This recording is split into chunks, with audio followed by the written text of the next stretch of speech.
আসসালামু আলাইকুম, আশা করি সবাই ভালো আছেন এবং সুস্থ আছেন। তো এসএসসি 2025 সালে যারা আজকে পরীক্ষা দিয়েছেন বাংলা প্রথম পত্র ঢাকা বোর্ডের, সেই প্রথম পত্রের যে সমাধানটা রয়েছে সেটা নিয়ে চলে আসলাম আপনার মাঝে। তো এখানে আপনার প্রথম 1 নম্বর প্রশ্নের অ্যান্সারটা হবে ক। এটা হচ্ছে আপনারা দেখতে পাচ্ছেন যে ঘ সেটের প্রশ্ন, এটার সাথে আপনার মিলালে কিন্তু ক খ গ ঘ সকল সেট পেয়ে যাবেন।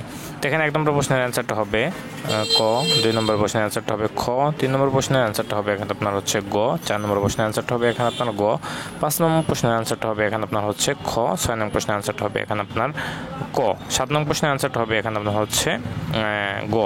এরপরে এখানে আমরা আসি 8 নম্বরে। তো 8 নম্বর প্রশ্নের অ্যান্সারটা হবে এখানে আপনার হচ্ছে ক, 9 নম্বর প্রশ্নের অ্যান্সার হবে খ, 10 নম্বর প্রশ্নের অ্যান্সারটা হবে এখানে আপনার হচ্ছে গ, 11 নম্বর প্রশ্নের অ্যান্সারটা হবে এখানে আপনার ঘ এবং 12 নম্বর প্রশ্নের অ্যান্সারটা হবে এখানে আপনার হচ্ছে ঘ।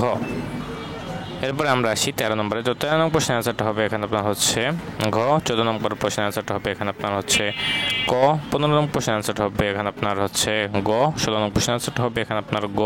এরপরে 17 নম্বর প্রশ্নের অ্যান্সারটা হবে খ, এরপর 18 নম্বর প্রশ্নের অ্যান্সারটা হবে এখানে আপনার হচ্ছে খ, 19 নম্বর প্রশ্নের অ্যান্সারটা হবে এখানে আপনার হচ্ছে খ। এরপরে এখানে আমরা আসি হচ্ছে আপনার 20 নম্বরে। তো 20 নম্বর প্রশ্নের অ্যান্সারটা হবে এখানে আপনার হচ্ছে খ, 21 নম্বর প্রশ্নের অ্যান্সারটা হবে এখানে আপনার ক, 27 নম্বর প্রশ্নের অ্যান্সারটা হবে এখানে আপনার ক, 23 নম্বর প্রশ্নের অ্যান্সারটা হবে এখানে আপনার 22 নম্বর প্রশ্নের অ্যান্সারটা হবে ক, 23 নম্বর প্রশ্নের অ্যান্সারটা হবে এখানে আপনার ক, 24 নম্বর প্রশ্নের অ্যান্সারটা হবে এখানে আপনার হচ্ছে খ এবং 25 নম্বর প্রশ্নের অ্যান্সারটা হবে এখানে আপনার ক, 26 নম্বর প্রশ্নের অ্যান্সারটা হবে এখানে আপনার গ, 27 নম্বর প্রশ্নের অ্যান্সারটা হবে এখানে আপনার ঘ। এরপরে 28 নম্বর প্রশ্নের অ্যান্সারটা হবে এখানে আপনার হচ্ছে গ এবং 29 নম্বর প্রশ্নের অ্যান্সারটা হবে এখানে আপনার ক এবং 30 নম্বর প্রশ্নের অ্যান্সারটা হবে এখানে আপনার হচ্ছে গ। তো এই ছিল সম্পূর্ণ সমাধান। তো আশা করি সবাই বুঝতে পারছেন। সবাই ভালো থাকবেন, সুস্থ থাকবেন, আমাদের সাথে থাকবেন। আসসালামু আলাইকুম।